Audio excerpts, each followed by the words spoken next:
All right, everyone, welcome to the Local Pour. I am Jason Zavarella with Movement Mortgage, and I have Heather Miller from Remax One out of the Plainfield, Connecticut office. And welcome, Heather. How are you? Good morning, Jason. Good. How are you? I'm good, thanks. Heather and I have worked together for a few years. Heather is a great realtor, and I just wanted to bring her on. Heather, welcome to the show. What year did you get started in the biz? Well, I got my very first day in my office was when the world shut down. So 2020 of COVID. Gotcha, gotcha. And what got you into real estate? So I spent about 20 years in hospitality, working through hotel operations and management, and loved every day of it until after 20 years, I needed to change. So the only other thing that I really had interest in was real estate. And so to transition, my mom has owned a daycare for many years, and she always wanted to kind of pull me into that seat. So I did that temporarily for her for 2 years. She explored some other avenues. I got my real estate license and sat in her seat. And then when COVID hit, I had gotten all my licenses. I was licensed in Connecticut and Mass first, and then expanded that into Rhode Island. But yeah, it's kind of always been a passion, and it was just kind of a natural transgression. Yeah, and that previous hospitality work that certainly helps with real estate because customer service comes in handy dealing Right. with people and being able to talk to people and dealing putting out fires and things like that, right? Absolutely. I think one of the things that I always trained my teams is, you always want to be proactive versus reactive. And there's always a solution to every problem. And I think in hospitality, I used to tell, my managers that, we're hiring a personality. What we do is not rocket science. So if you are interviewing somebody that can't have a conversation or look you in the eye or is, just not a people person, I think, that's where real estate and hospitality are very similar.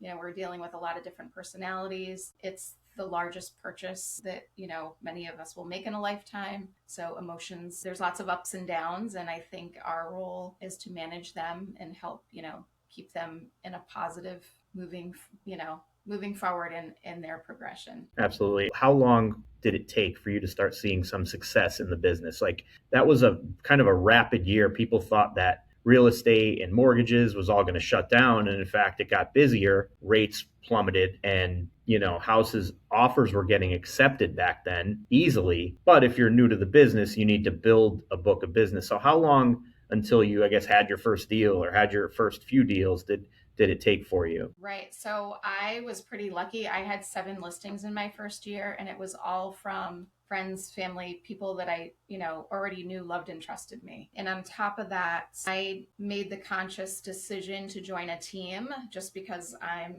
starting my second career a little bit later in life, and I just wanted to hit the ground running. So having the connections that I had, kind of set me up for success. And then the team that I joined, they had all the systems and everything in place where it was very easy for me to go, hey, I have this listing. What the heck do I do? Who do I, how do Yeah. I do this? So I think my first year was successful, especially when we see stats now that, 85% of realtors didn't make one sale or only made one sale last year. So Yeah, I for sure. feel very fortunate in that way. For sure. And you've been able to sustain that success. Couple things 2020, 21, 22, things are just rapid fire, offers easier to get accepted, more inventory. And then we see sort of a drop in inventory because of low rates, probably. People are, in 21, 2.5, 3. What have you seen is the biggest challenge now in 25 to 26 as opposed to back then for your business, for your clients? Talk about that. Yeah, that's a great question. I will admit that this year has been my worst year. You're not alone. I was talking to my market leader last week about it. He said it's the last 3 years have been these are the toughest 3 years in the mortgage industry, which goes right to the real estate industry. So toughest Right. 3 years ever. So Yeah, for me personally, so I think, and I am very much I like to stay informed just enough to be dangerous, but I don't like to focus on the media. So my philosophy is I put my head down and I work and I just keep working and I keep working. And so this year, has been I say my worst year. So transaction wise, I am not anywhere near last year was my biggest year. So I have a hard time, like when you say that to me, I think of my last 5 years have been phenomenal. Like each year has grown, extensively. And so for me this year, I think, there's been a lot of instability in the environment that we live in, just politically, rates have been high. We keep hearing the rates are going to, they're going to drop, or, we should see them in the fives.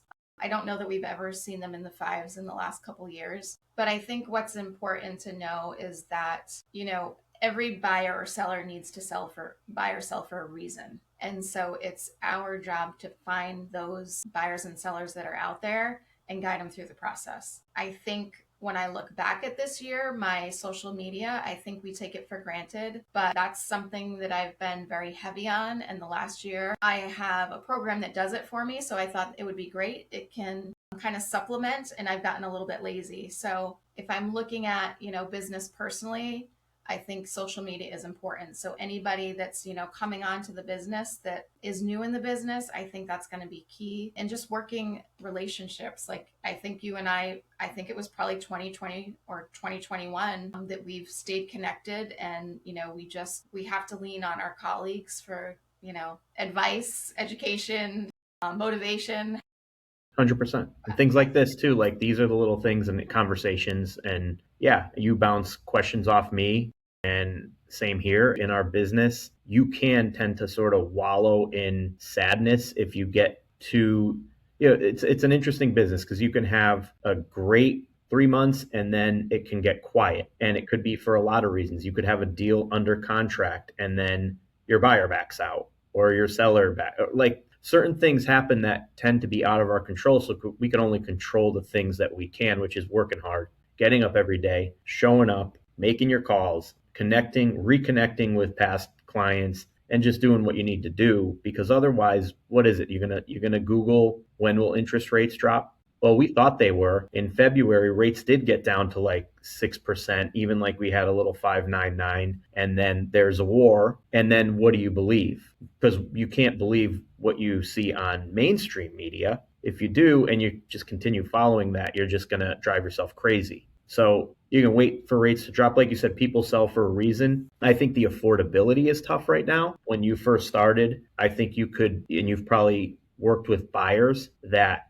you knew where they worked. You typically know where your buyer works, and you know that they are normal, not making $250,000 a year, and could still qualify to buy a home on their own. And now with the lack of inventory, the cost of a house that is like, 400,000, you look at the payment and it blows your mind. And a lot of people either don't want to do it or can't afford it. So I'm like in that mindset now where it's like you to qualify in this market, you really probably need to either A, make a lot of money, or B, you don't need a lot of money, but you need to make a really good living or have a like a spouse or whatever, a brother, sister on it with you. And you're both making really good money because the house payment is higher now than it's Right. been. So those are the challenges that we battle every day in this industry. Absolutely. And it's kind of a new stat, but I heard it last year and they were saying like any first time home buyer, like basically fresh out of college, they've got their, first good job, needed to make at least 100 grand in order to be able to sustain a mortgage. And I agree now with less that. than a year later, they're pushing that number to 125,000. That's right. That's That's insane. I right. mean, I look at when I bought my first house in, I don't know, 2001, I was not making anywhere near that amount of money. And, we're seeing so many more parents, grandparents, aunts, uncles pay for down payments or, gifting money or multi generational homes where there's, families our age that our parents are getting a little bit older and we're, our kids are, going through college where there's tons of multi-generational situations right now because of affordability. Because it's needed. See, it Right. used to be like, oh, grandma's going to give us 10,000. We're so happy. We didn't need it. We have 5,000 saved, and if we're going to pull 5,000 from our 401k, and we'll be fine. That's enough. And maybe we get a seller credit. We need mom and dad to give us 50K I was going to say, to and be that number competitive. has increased. increased. Yeah. Yeah, yeah, and I would even say like the 125,000 a year. Everything in our industry is monthly mortgage payment, monthly income. So you divide 125 by 12. That's like what 11 10,000 a month, right? So your mortgage payment's 3,000 or 3,500. Not to be doom and gloom, but most people have like a credit card or two. And hopefully your minimum payment's not 400. Hopefully it's $35. But let's be real, it's probably somewhere in between. And if you make 125K, you probably have a student loan or two. And even if it's in deferment, this is just a little education. In the mortgage industry, we need to use at least a half of 1% of your total balance. So just put in your calculator. If you owe, UConn $200,000 or whatever student loan company, you can take that and divide it by a half of a percent if your loan's in deferment. And we have to use that for your monthly payment. So all that is factored in as well, and your car loan. So getting off topic, but affordability. So what you're saying is the difficulties for just in general this year are all tied to that. Everything we're talking about. It's the lack of inventory. It's the affordability. Things like that are keeping people on the sideline and keeping sellers from selling their home. So that's kind of the stuff we battle, but we work. We get through it. So question for you geographically, I know you're a CT, Connecticut, Rhode Island, and Massachusetts. Are the key differences in like the markets you see there? Are there any? Is it, buying and selling as a realtor? What do you see are like some of the challenges or just maybe some of the good things and some of the not so good things about the states and the differences? Yeah, that's a great question. So I just had this conversation with somebody yesterday, and I referred and I said that to them. I said, I'm licensed in Connecticut, Mass, and Rhode Island, and I do travel pretty freely between the three states. And I think really what we're seeing is multiple markets within a market. And what I mean by that is if a house is in good condition, good location, and it's priced right out of the gate, right at that sweet spot, we are still seeing houses selling over asking, under 14 days, multiple offers. Where, we take another house that, for whatever reason, maybe the seller doesn't need to sell. If they do, they do. If they don't, they don't. So, I want to get what I want to get. And so they price it high, conditions pretty good, location's pretty good.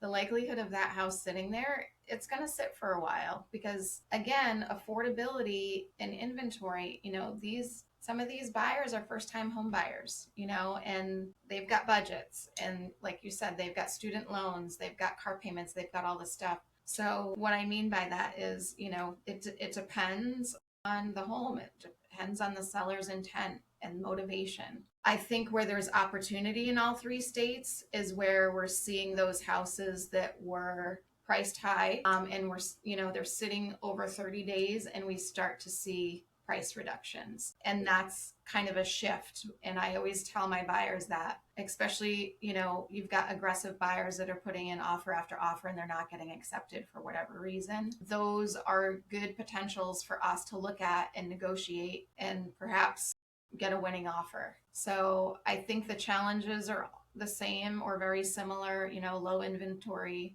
affordability.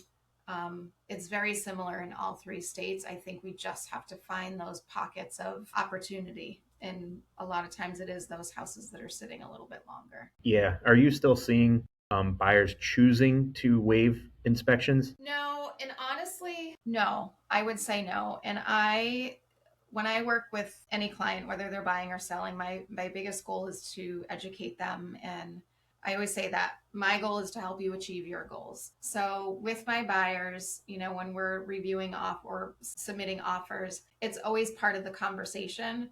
And I will say that if a seller has two offers and everything is the same, but we have a laundry list of inspections, they may be more likely not to accept our offer. But at the end of the day, I need my buyers to feel comfortable in the house that they're purchasing. So, it might be that the seller comes back and says, hey, can you do info only? Or, we're okay with you having inspections, but we don't want you to nickel and dime us on, every little thing. And I've worked with buyers that are like that sometimes, that are like, oh, well, we want this and that and this and that. And, we want all these things fixed. And I always stress to my buyers, safety and structurally and mechanically, like those are the big three things that we're looking at. Anything else, if it's cosmetic, if it's you want the sink changed out, these things. That's not what an inspection is for. You want to make sure it's structurally sound in a safe house. It's different with every scenario too.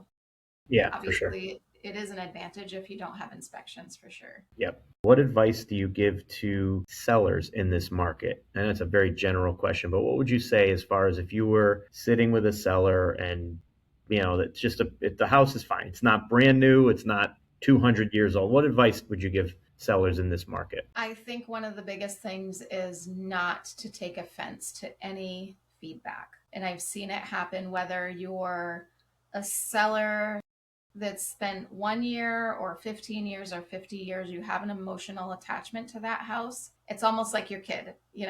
Somebody says one off comment to your kid, your mama, Papa Bear radar goes off and you're like on the defense. And I always tell them that, look, you're selling your house for what? I always bring them back to their motivation. Why are you selling? Okay, well, guess what?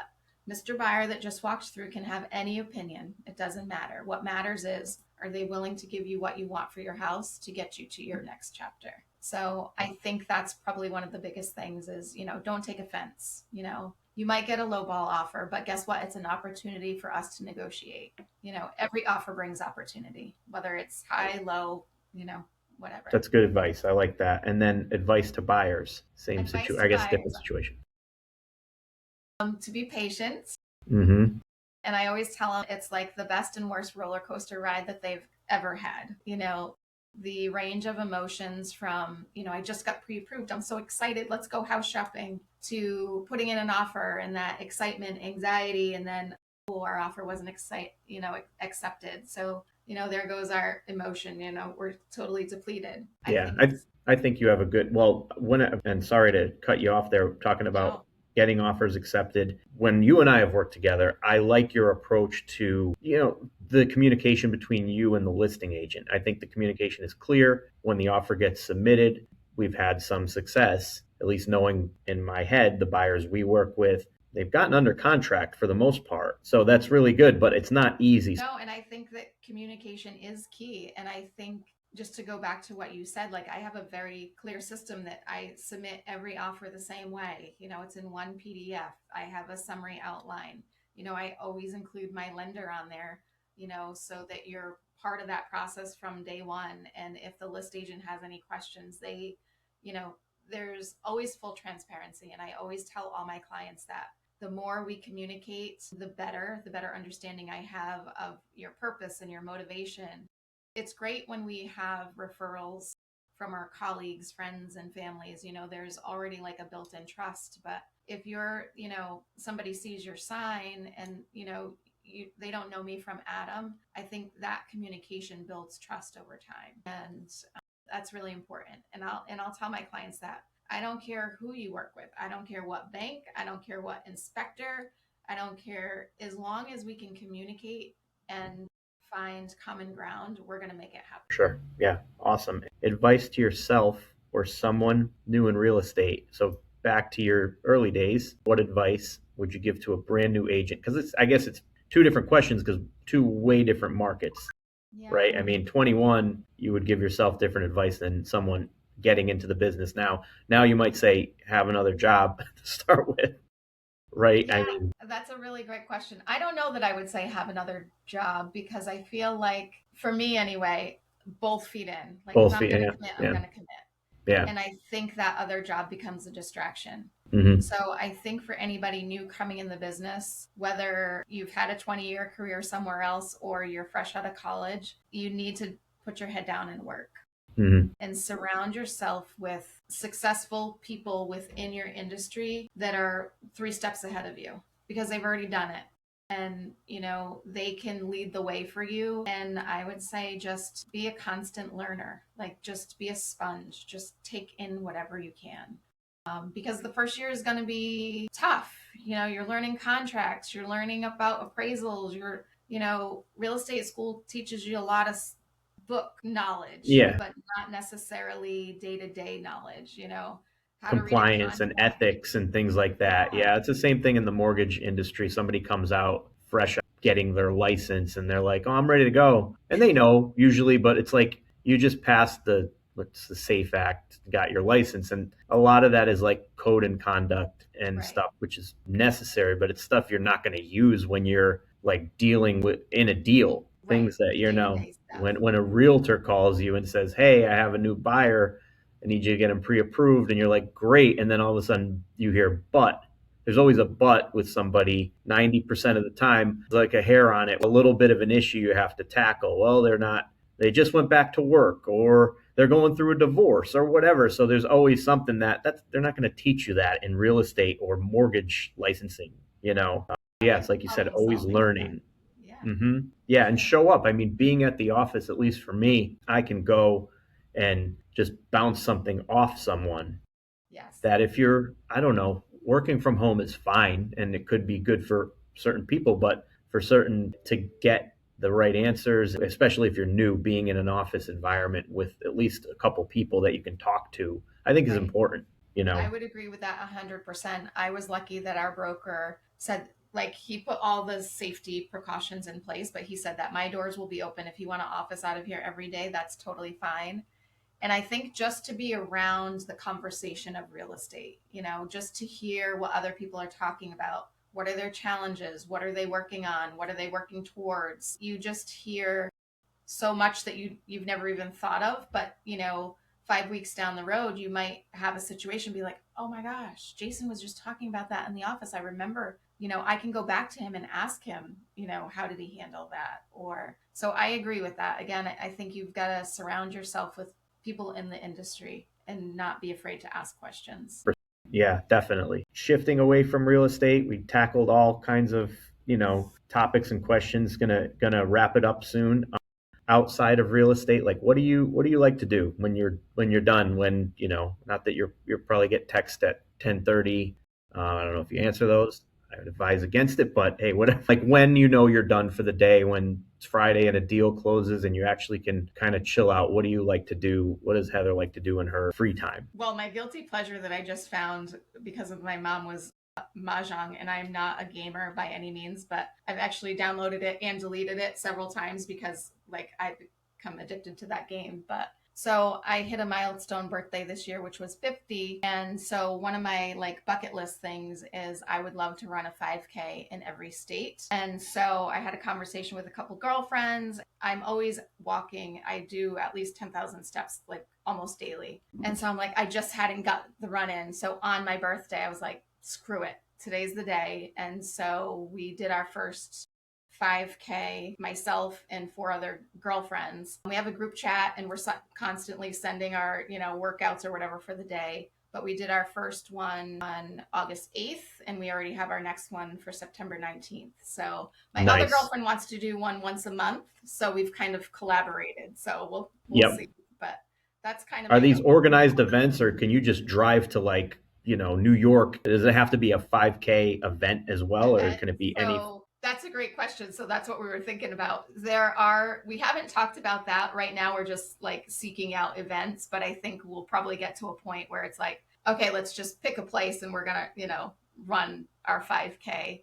But there's a lot of virtual events that you can do too, that you can sign up for like an event and do it virtually and run Yeah, anywhere. So, I guess it's better than like, drinking bourbon in every state or right. eating cheesesteaks Well, in I every. mean, some like our first one, we got a free beer after, so I mean, it's That's kind of cool. a mix, but That's cool. gotta have balance, right? Nice. Yeah.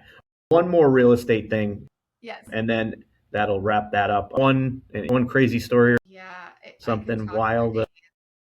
on a showing or on a closing or whatever. An entire process, and all I'm going to say. So I had clients that were referred to me by a colleague, and we were selling their house, and they were buying a new house in a multi generational situation. And as you can imagine, you've got families that are, super supportive, encouraging, all these things, and then you've got the polar opposites, and then you got some in the middle. So I mean, this transaction finally closed. It's been, I don't even know.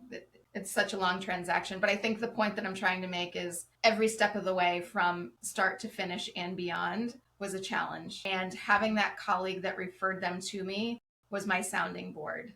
And just know that you will have one of those transactions, and it's very important to have a sounding board. But I think the other thing, the key thing that came out of that is for anybody that's new into real estate or has never partnered with a colleague or co-listed or, collaborated. I think if you know from the start that you're going to have a transaction that could go sideways or could be quite challenging, bring on a colleague that you can collaborate with and have a sounding board. Because if I didn't have that colleague, I don't know that I would be in real estate today. It You was need to that vent. challenging. Crazy shit happens, Yeah. and it's wild what happens that you think you should even, I guess, like my example right now, I have someone who quit a job under contract, one of three jobs, and left one and thought it was okay. So Right. leave it at that. So these things happen, and things that you assume you don't even need to mention, they come up. So Yeah. We yeah, always joke about crazy that. stuff. Hmm. Plug away your social media, where people could find you, anything you want. Oh, geez, you'd have to ask me that, and I'm such not a social person. So you can find me on social media, Heather Miller. My Facebook, I think, is Heather Sells CT in Mass. I'm not sure, but if you find me at Heather Who Miller, then knows? I. But feel free to call, text, or email me anytime. I'm always available. I love to work with buyers and sellers. Heather's an awesome agent, really great communicator, super nice, reasonable, gets the job done. So thanks, Heather, for coming on. Appreciate it. We'll talk soon. You are very welcome, and thanks for having me on. And all the things that you said about me are right back at you. Like, you are one of my go-tos, that you are right there at the drop of a dime. So I I appreciate it. appreciate Thank it. you so Thank much. you. Thank you. We'll talk soon. Take care, everyone. Awesome. Thank you.